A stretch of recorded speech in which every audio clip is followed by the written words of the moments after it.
Hello, hello, and welcome. I am so excited to be here with you all today. I'm going to dive into the transformational power of self-love and self-care. That is why we're here. Let me introduce myself first. My name is Jamie Gantt. I am a life coach and I am certified through the International Coach Federation. I also have a degree in positive psychology. Besides all of that, that basically just tells you how much I like to nerd out on personal development. I am also a woman who has journeyed through some stuff, through some struggles, through some turmoil. And through my journey, I have learned a lot about just how powerful self-care and radical self-love can really be for a person. And I have been able to shift my life from absolute instability and turmoil to one of abundance, one that I would call magical, one that's full of passion, full of love, and more importantly, full of purpose, which is what brings me here to talk to you today. So I'm very excited to dive in. Before we do dive into today's topic, I would love to invite you into a little bit of a grounding activity. So this is just a quick mindfulness exercise. So if you are someone who's driving, moving around, multitasking, I would love to invite you right now to just take a moment, take a seat, get comfortable, and we're just going to spend a minute or two bringing ourselves into the present moment. So this is really simple. So I'm going to ask you to take just a big, deep breath in through your nose and exhale from your mouth. And now start looking around as you're continuing to breathe deeply and see if you can notice 5 things that you see and just sort of call them out in your mind. Like I see my laptop, I see my microphone, I see my water glass. Just think about that. Call out in your mind 5 things that you see. And then you're going to take another deep breath and start looking around. And now you're going to notice 4 things that you can hear. One is probably the sound of my voice. I can actually hear the fan on my laptop. I don't know if that's a good thing. Just notice 4 things that you can hear. Call them out in your mind. And once you've noticed your 4 things, take another deep breath in and out. And now we're going to look for 3 things that you can feel. So you might feel the weight of your clothes, feel your seat in your chair. Notice 3 things you can feel. Call those out in your mind. Taking another deep breath in. And see if now you can turn your attention to 2 things that you could smell. You might have smells coming in from the outside.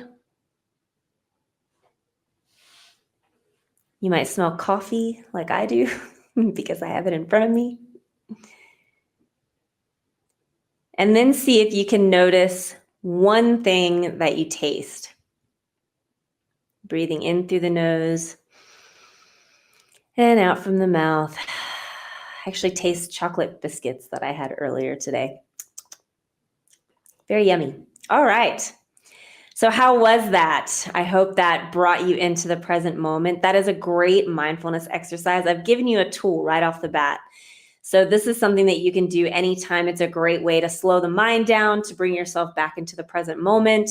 I find it to be very useful. So give that a go whenever you like. It only takes a minute or 2, right? Okay. So now I would like to share with you a little story. So this is just a little bit of a story about me and my journey. And this is just to give you some insight as to how I came to where I am today and what made me feel so passionate and so strongly about the power of self-care and self-love.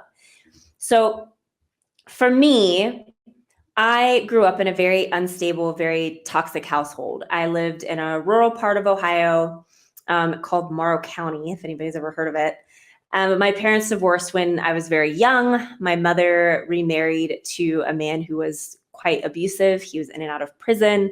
My mom, she was quite the partier. She was very young. So she was quite the partier. There were some drugs and alcohol abuse.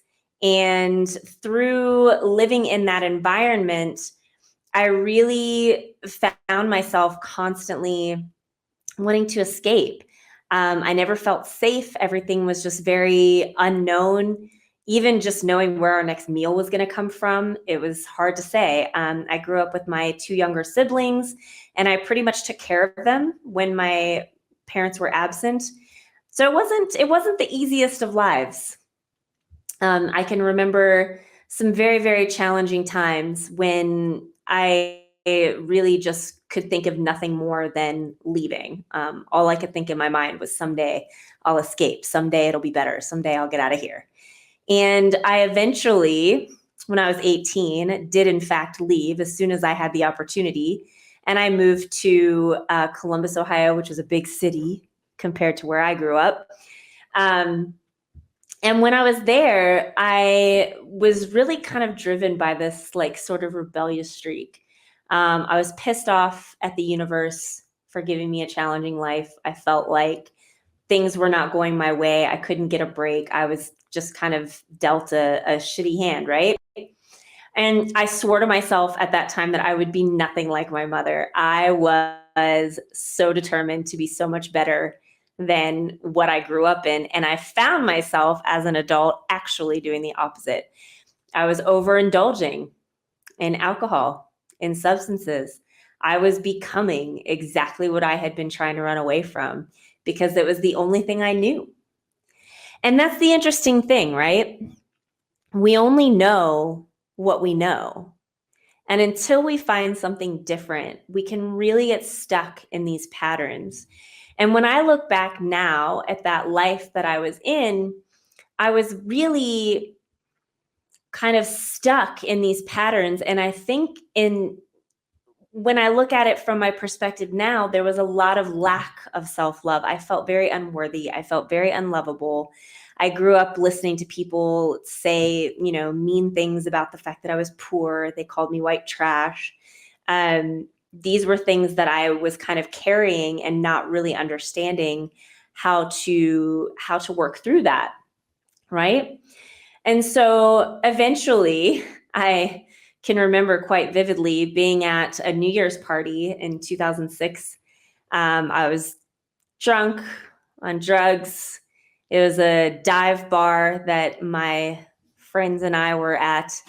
And I just looked around at my life and was like, no, I'm becoming my mother. This cannot be. I cannot be this.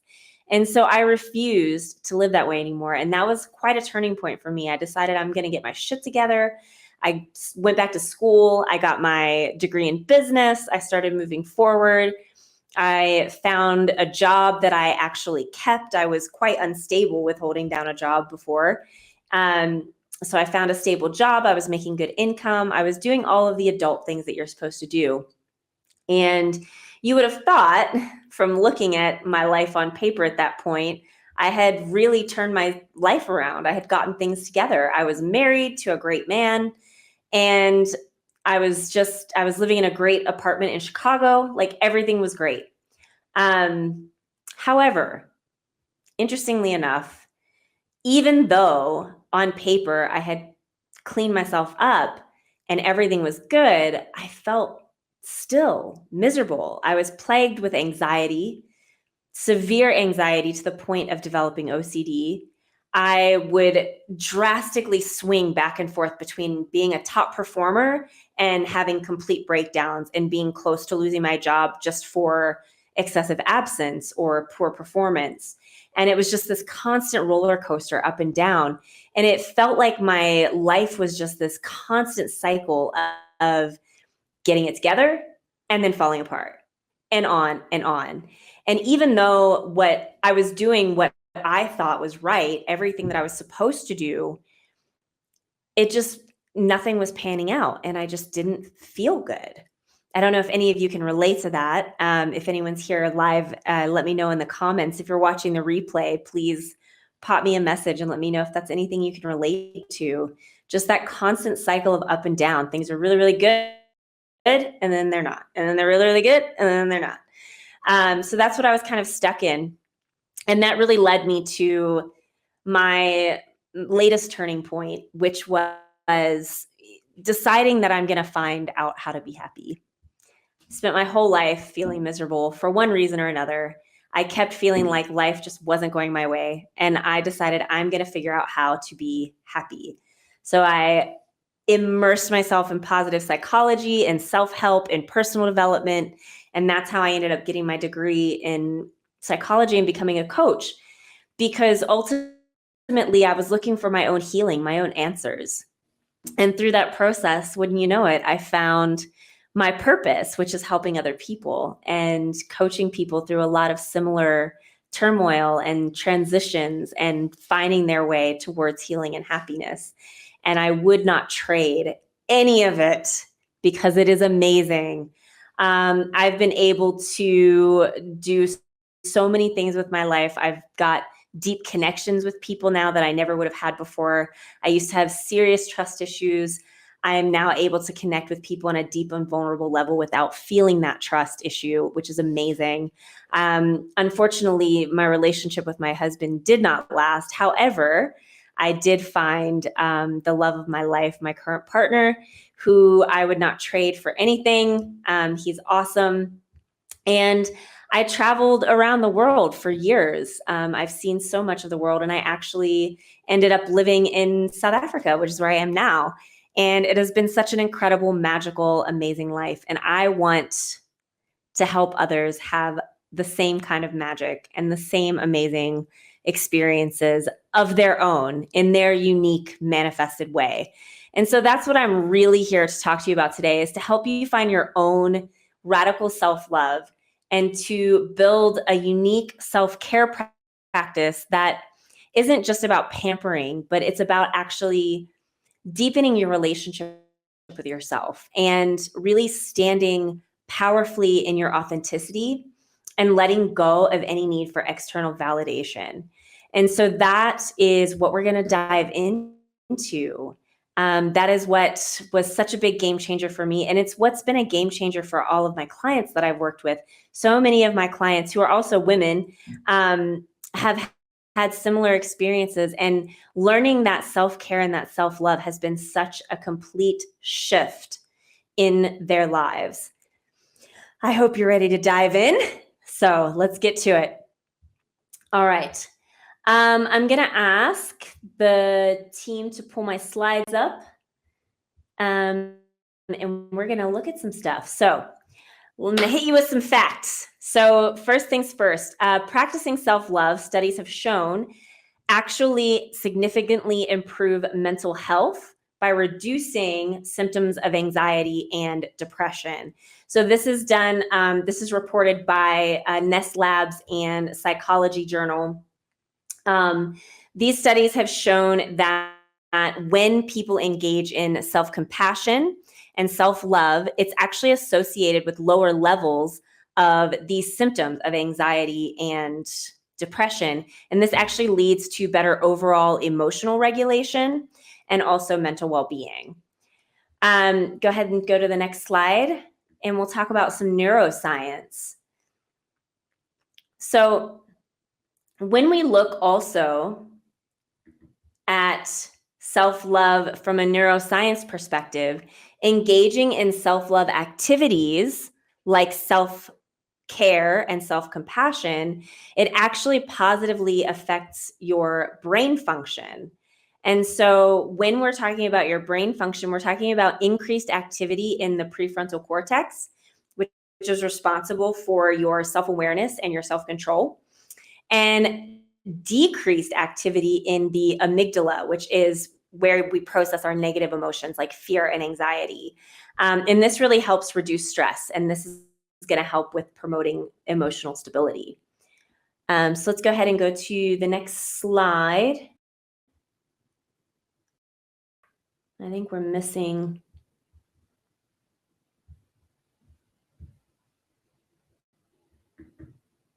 Oh, there we go. Okay. Cool. So studies have also shown that self-love and self-compassion contribute to higher levels of life satisfaction and happiness. And this is research done from the American Psychological Association. And these studies show that when we engage in self-care practices like regular exercise, healthy eating, adequate sleep, and managing stress, it really helps to find that regulation, and it also helps increase energy levels. So science says, it's not just me, it's not just my story. Science tells us that actually self-love and self-care are not only nice because we can get some pampering in, which yes, that is a part of it, but it's also actually improving our overall health and well-being, emotional regulation, increased resilience, changes in our neurology. Like this is something that's so crucial when it comes to taking care of ourselves. All right. Let's move on to the next piece. So self-love and life satisfaction. When we look at self-love and self-compassion, it also has been shown to contribute to higher levels of life satisfaction and happiness. So this is really interesting because what this means is that even if something has not changed in your life, like you've made no significant changes other than the self-love and self-care, your life as it is actually you're going to have a greater appreciation for your life as is.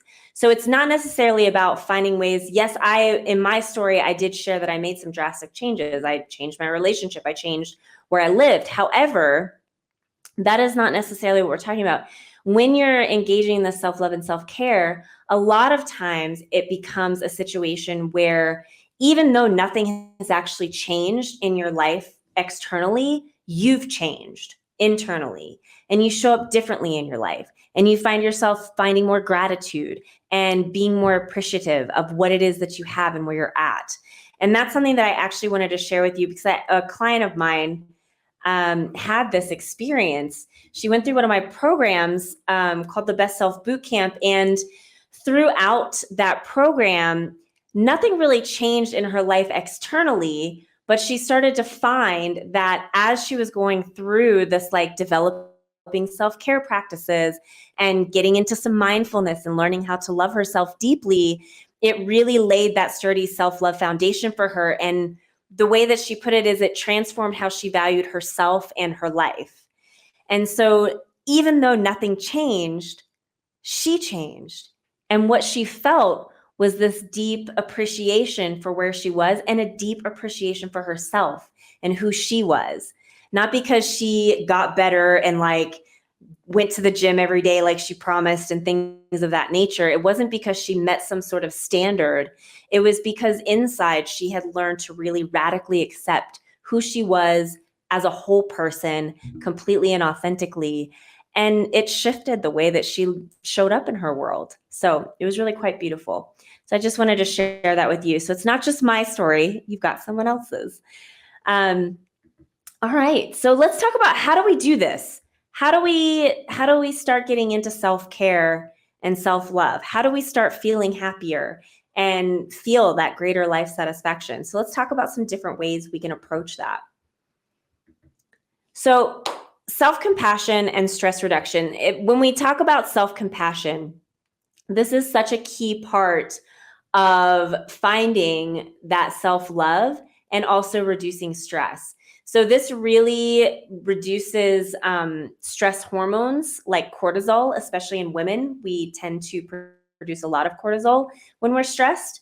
And so when we engage in self-compassion practices, it really starts to help us kind of mitigate that fight or flight response that tends to come up. And that's when the cortisol is released. So it helps us maintain a state of calm and really enhances our ability to cope with stress. And when we talk about self-compassion, we're going to go into an exercise in a moment that can help you with this. But self-compassion is really being kind to yourself. How often do we just rip ourselves apart when we're not meeting certain expectations that we set for ourselves or perceived expectations that other people might have for us? When we start speaking negatively to ourselves, when we are even in a humorous kind of manner, I know I, for one, am guilty of some self-deprecating humor. I think a lot of people do that. You can let me know in the comments if that sounds like you. But even doing that is enough to mess with our ability to regulate our stress levels, because we've gotten so used to saying not so nice things about ourselves. And when we're constantly hearing these not so nice things and we're being very unforgiving and unkind, it can increase that fight or flight response, because now not only are we stressed because of the external circumstances, but we're also stressed out because while all of this stuff is happening outside of us, inside of us, we're saying things like, oh, why can't you get this? I can't believe you're not on top of it. Why haven't you done a better job? When are you ever going to be good at this? Things of that nature. If any of that sounds familiar, you let me know. So these are the things that we're trying to work through when we talk about self-compassion. It's really kind of treating ourselves as we would a dear friend who's coming to us feeling overwhelmed and feeling like it's all too much. We want to give that same kind of compassion to ourselves. All right. So also, when we think about self-compassion, it's going to help with our overall well-being. So with all of this regulation that we have going on of stress, it's also going to bring us to a place where we're able to operate confidently and grounded in a space of needing only internal validation as opposed to external validation. So when we think about self-esteem, our self-esteem fluctuates based on external validation, based on our successes, our accolades, our awards, things of that nature. Those are the things that provide us with self-esteem. Self-compassion is different. Self-compassion is that unconditional love that's offered no matter what happens. It's that kind of when we say to a dear friend, or maybe some of you are parents out there, we might say to a child, you could never disappoint me. I love you unconditionally. And we're trying to find that same kind of compassion and self-love for ourselves, not just for someone else. So I hope that you're feeling inspired. I hope that you're feeling like you're ready to find some compassion for yourself, because I have an exercise for you. You might be wondering, this is all well and good. You say this, self-compassion, I need to have that. You say self-love, self-care, things of that nature. Let's get practical. How do you actually do that? Let's talk about that. So I have a great exercise for you. This was actually quite a game changer for me personally, the first time I did this exercise. I've done this a couple times, and that is a self-compassion letter. So what this basically is, it's exactly what it sounds like. It's writing a letter, and you're going to write a letter to yourself from the perspective of a compassionate friend. And this can be a really powerful exercise to develop self-compassion. And so my invitation to you is to give this a try. Basically, what you'll do is you want to be in a distraction-free space. You want to be somewhere where no one's going to disturb you, where you can really be in silence and be still. So this is also a mindfulness exercise in addition to being a self-compassion exercise. Sorry, I'm going to take a sip of my water, guys. All right, there we go. Hydration, self-care. Okay, so when you're writing this letter, here's some steps. So you'll go through a little bit of deep breathing, similar to what we did earlier when we were doing the grounding at the start of this.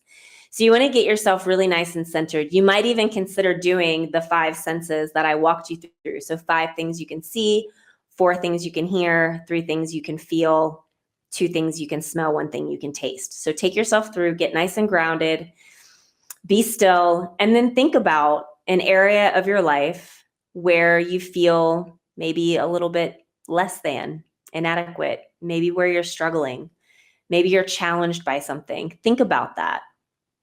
And then as you're thinking about that, really let the feelings that come with that rise up in your body. Notice where they are in your body. Notice where you're feeling them. And when you're doing that, see if you can notice some of the dialogue. What are the things that you're telling yourself about yourself as you're kind of living into this challenge or this struggle? And really connect with that. And when you find that connection, that's when you want to start writing your letter. So you're going to write a letter to yourself, and this time you're going to step into the perspective of an unconditionally loving friend. So you're going to take an objective seat, as it were. You're going to take a step out of yourself for a moment and think about, wow, all of these feelings that you were just experiencing, all of that inner dialogue that you were just experiencing. Think about if this was a friend who you loved unconditionally, a partner, spouse, loved one, sibling maybe. If you saw them going through what you were just thinking about, what you were just connected to, what are the things that you would say? How would you let them know that you love them unconditionally? What are some of the words that come into your mind? Are there maybe apologies? Is there empathy? Just notice like what that might be like. And then you'll write the letter. You'll write to yourself, letting them know, letting you know, basically, how you feel, how you are hopeful for them to, rise through this challenge. Maybe you're pointing out all of the strengths that you know you have, how resourceful you are. And once you're done, just let it all flow. There's no right or wrong way to do this, by the way. So just let everything flow. And then when you're done, sit back and read that letter back to yourself. And as you're reading it back to yourself, really absorb all of those compassionate messages, all of that unconditional love that you just wrote down for yourself to help you through whatever this challenge or struggle might be.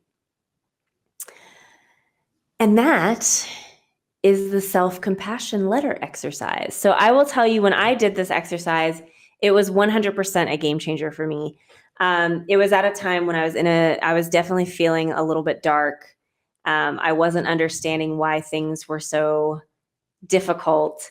And I just really wanted to kind of connect to that happiness. And I took a look at where I was and some of the patterns and behaviors that I was engaging in, like the excessive drinking, some binge eating was happening quite a bit, the use of substances, things of that nature. And I really kind of sat and took an inventory and thought, my goodness, I have basically just been abusing my body. Like I've been really sabotaging myself in a big way. And how unfair is that? And what started as being a compassion letter turned into an apology letter. So just sitting there with myself for a moment and apologizing for all of the crap that I was putting my body through, and for all of the times that I was negative and said mean things to myself, how I was so useless, how I was a failure, how I wasn't going anywhere.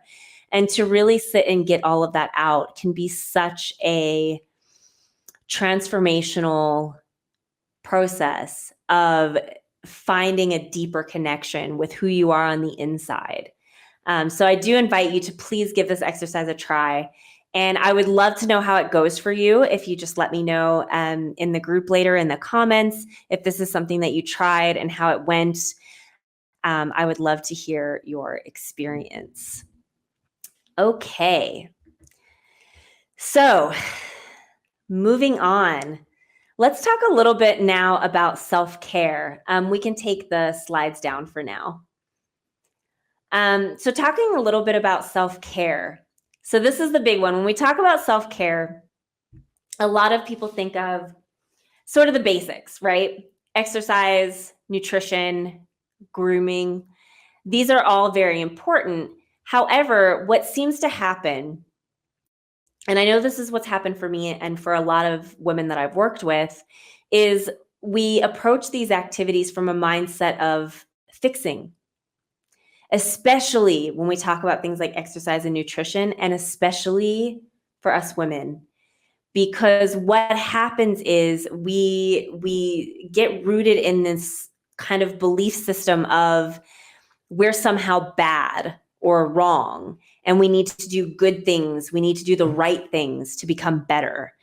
And this can really create kind of a downward spiral, and it makes self-care feel almost like a chore or a punishment as opposed to an act of self-love. And I know this was definitely true for me, and I think a lot of women experience this. But body image, it's such a thing all over social media, and we talk about, eating well and exercising because it's good for us and we want to be healthy. How many women I've worked with who have said, "Oh, I really just want to lose weight because I want to be healthy." But somewhere buried underneath that is actually a belief that I'm not enough or I'm doing things wrong and I want to do it right. And if I lose the weight and my body gets fit and trim, that will prove that I'm good now. I did it right. Um, and so this is what we're trying to get in front of. So when we talk about radical self-care and radical self-love, it's really letting go of some of these beliefs that are keeping us feeling like self-care is not an act of self-love at all. It's actually a chore. It's hard. It's a hard habit to develop. It's hard to do. It doesn't feel hard when you love yourself. When you are treating self-care as a true act of self-love, it becomes so much less challenging. And it doesn't feel like a chore. It doesn't feel like something you can fail at, because you're really just finding different ways to show yourself that you love yourself. And so it's really about tuning into what it is that you genuinely need to feel good, to feel energized, to feel ready to tackle the day. And it's an ongoing process. You're going to experiment. You're going to try something, it's not going to work. You're going to adjust. Your schedule's not always going to be the same, so you won't always be able to do the same things all the time. And it's finding a way to kind of be flexible and be okay with changing things up. Self-care is really not a one size fits all, and it's not a one-time fix. You don't find a self-care routine and just stick with it forever. Like, it's going to shift and change and grow. It's going to evolve as you evolve. And it really is a lifelong journey. It's just an ongoing, ever-flowing, ever-changing kind of discovery process. You're gonna get into self-discovery and learning more about yourself, and that's what's gonna kind of move your self-care practices. And so I like to kind of think of self-care as playing science. So it's a little bit of a science experiment. You're going to try these different things. You're going to observe how they make you feel. I do strongly encourage journaling. We're not going to dive too deep into journaling today, but that is something that I strongly encourage you to do. And if you're an A-type personality, this will be perfect for you, because you can really track and like see the data of what your self-care routine is doing for you. So that's what it's all about. And so you really want to embrace kind of not just a flexible approach, but an intuitive approach. So really checking in with yourself, like thinking about checking in with your mind, your body, your heart space, your soul, spirit, whatever you want to call it. Noticing how you're feeling and what is it that would make you feel better, feel good, feel enhanced, feel like you're at a higher level, top performance kind of thing. And so you really want to, you're really going to be in a position of being kind of a lifelong learner. And it's a lifelong learner of you and who you are. Doesn't that sound fun? Getting to know yourself like that? So that's what this is about. So what you're going to do is you're going to start creating some self-care practices that really make sense for where you're at in any given moment. And I'm going to invite you now to start thinking about that. Start thinking about some self-care practices that maybe you might try today, maybe in the week ahead. Today's Monday, right? Yeah. Oof, guys, my days run together. So yeah, it's Monday. Like, think about some self-care practices right now. Think about some things that might be useful for you. If you are someone who's been insisting that they were going to start exercising more or eating more nutritiously, maybe that's something you could try this week and see. Maybe try some new foods, see if they work for you. Maybe try an exercise class, see if it works for you. Maybe try going for a walk, see if that works for you. So just start thinking about some things. And if you have a pen and paper, actually go ahead and start writing some of those things down. Think about how you can start practicing some different activities that maybe you've never tried before, or maybe revisiting some activities that you maybe used to do and actually enjoyed them a little bit, but you've let them go. So this is a good opportunity to make a commitment to start trying some things. And so what we're going to do now is go through an exercise where you're coming up with self-care activities as you're sitting here thinking about some different things that you might do. And we're going to start practicing tapping into your intuition. So rather than trying to do all the things that we see all over the social medias, which I love so many of the tips and hacks and self-care ideas that I see throughout social media. It's a great place for inspiration. I love it. Also, always keep in mind that everything that's being put in front of us, we don't have to do all of them. And if we only do one of them, it doesn't mean that we haven't done self-care right. It doesn't mean that we have failed or dropped the ball in any way. It just means that whatever works for us works for us. And that's it. So, all right, let's look at a nice little exercise that you can do to check in with your intuition and start practicing the art of getting to know yourself and trusting yourself that you know inside what it is that you need to feel fantastic. So let's look at that. Let's go ahead and bring the slides back up. And we're going to look at an intuitive self-care check-in. So this is a great exercise. This is something I love to do, especially if I catch myself feeling a little bit like low energy, lethargic, distracted, unfocused, anything like that. If I just feel a little bit off, right? If you just feel a little like, I don't quite feel myself today. I need to do something. That's when you would do an intuitive self-care check. So basically what you're going to do is just take a few moments, and you can do this now if you would like, if you are in a distraction-free space and you would like to have a moment for yourself. Just close your eyes and take a couple deep breaths, just in through the nose and out from the mouth. And just really start to notice the sensation of your breath moving in through the nose and out from the mouth. Feeling your lungs with each inhale expand and with each exhale contract. Just breathing deeply.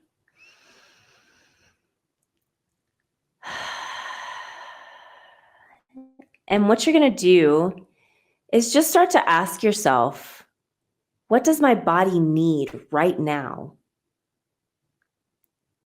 And just do like a little scan from head to toe, noticing any sensations. You might feel like some tightness or some tension somewhere. I know me, I carry it in my shoulders a lot. So just notice, where's your body right now? How's it feeling? And what does it need right now? Mine needs some water, so I'm going to take a sip. Okay. And then you're going to ask yourself, what does my mind need right now? Maybe it needs a break. Maybe it needs silence. Maybe it needs stimulation. Maybe that book that you've been meaning to pick back up for the last few weeks, it's time to open it. And then you're going to check in with your heart space. What does my heart need right now? I know for me, when I'm feeling a little bit scattered, a little bit off, and I think about my heart space, any spiritual practice is good for me. So reading an inspiring book, doing some affirmations, pulling an oracle card, anything that's going to make me feel connected to that which is greater. It's going to be a good place to think about, like, how you might heal yourself in your heart space and feel really connected. Oh, or just a good conversation with a friend. I would love to hear about how that resonates with you. That is such a soul lifting, cup filling activity for me. Just having a nice, good, long, deep chat with someone close to you. All right. So you're going to think about all of those things. You're going to ask yourself those questions and you'll write it down. What is it? What is it that you need right now? Mind, body, heart, or spirit. And once you've got that, you can take action and you can do whatever it is, whatever the thing is. So please do let me know in the comments if any activities came up for you while you were doing this intuitive check. And I invite you to do this regularly. It's a great way to start the day. You're having your morning coffee. Maybe just do a little breathe, check. What do I need right now? Okay. So give that a try. I hope that you find that helpful. And all right, we can bring the slides back down. Okay, so I went through this a little bit quickly, but I hope that this was helpful for you guys. As we're coming to the end of this time together, I really just want to express my gratitude. Thank you so much for watching, and it's really an honor to share this space with you, with all of the other speakers. There's been such incredible information flowing through this group. It has been such a joy to see everything that people are bringing. I hope that this is equally helpful and valuable for you.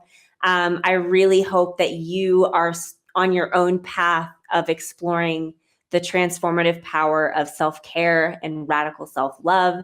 And I really do believe that all of us has the potential to create the life that we want, a life that has joy and balance and feels truly fulfilling. And I really believe that the journey of self-care and self-love is a stepping stone on that path. And it's also a really deeply personal and ever evolving practice. It requires consistency and patience and just a willingness to honor your true self. And I'm really excited for you to be on that path for you and to see what that brings up for you and what that creates. And so to support you on your journey, I have actually got a little treat for you. So I'm offering my Radical Self-Care Guide. And this is a free download that you can get from my website. And it's a great way to get you started on your path. And so your transformation really is important to me. And I genuinely do hope that you experience the same profound benefits of prioritizing your well-being and your self-care that I've experienced, that some of my other clients have experienced. And so this guide is really just my gift to you. And hopefully it's a stepping stone on your path to a more balanced and a more joyful and authentic way of being. And so thank you again so much for letting me share this space with you. I really, really hope to see and work with some of you in the future. I am wishing all of you all the best on your journey of self-discovery and your own personal transformation. I hope you have an amazing rest of your week and live radically. Cheers, everyone.